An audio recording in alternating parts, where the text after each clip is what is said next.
Salut, c'est Trado. Alors voici une vidéo à destination des plus novices d'entre nous qui veulent s'initier avec l'analyse technique. Alors j'ai dépouillé au maximum le graphe de manière à ce qu'on apprenne doucement les fondamentaux. Ça ne vous rendra sans doute pas riche, mais au moins ça vous évitera de perdre de l'argent rapidement et bêtement. Alors, nous sommes en unité de temps hebdomadaire, ce qui signifie que chaque bougie correspond à une semaine de cotation. Alors, nous voyons sur ce graphe que j'ai indiqué la moyenne mobile à 20 semaines ici, c'est-à-dire que que cette courbe est calculée en faisant la moyenne des 20 dernières valeurs de cours pour les semaines. Donc clairement, cela signifie que cette M20 étant baissière et que les cours étant en dessous de cette M20 baissière, que nous sommes en tendance baissière. En creux, cela signifie également que tant que nous serons en dessous de cette M20 baissière, nous serons en tendance baissière et que ce n'est qu'une fois qu'on aura cassé cette M20 à la hausse que la tendance baissière sera elle-même rompue. On voit qu'on peut se permettre de monter jusqu'à 3700 sans pour autant s'extraire de cette tendance qui est négative.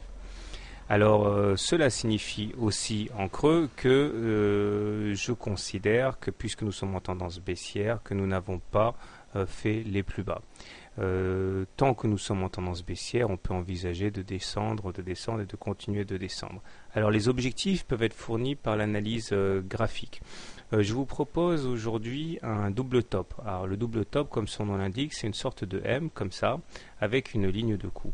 On voit qu'effectivement nous avons formé ici un double top avec les plus hauts de la période mars-avril et les plus hauts de la période janvier-février.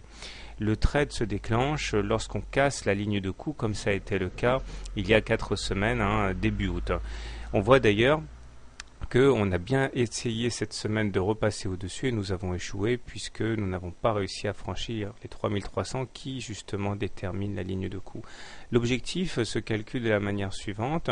On prend la hauteur maximale ou minimale, enfin c'est à peu près pareil, elles sont généralement symétriques, et on reporte l'amplitude qu'il y a au-dessus de la ligne de coup en dessous de la ligne de coup, ce qui nous permet d'avoir pour objectif à peu près ici la zone des 2450 2500, ce qui tombe bien puisque ça correspond également au support qui correspond au plus bas du 9 mars, semaine de 9 mars 2009. Donc pour faire simple, est-ce qu'on a visité les plus bas? Est-ce que la crise est derrière nous sur le plan financier? Je ne sais pas. Sur le plan boursier, je pense que le pire n'est pas derrière nous. Je pense effectivement que nous allons revisiter les plus bas que nous avons connus en mars 2009 et que c'est l'objectif rêvé pour rentrer massivement sur la bourse, sur les entreprises du CAC 40 en l'occurrence, puisque c'est le CAC 40 que l'on utilise ici. Alors voilà, j'espère que cette petite mise en bouche vous aura intéressé, vous aura mis en appétit.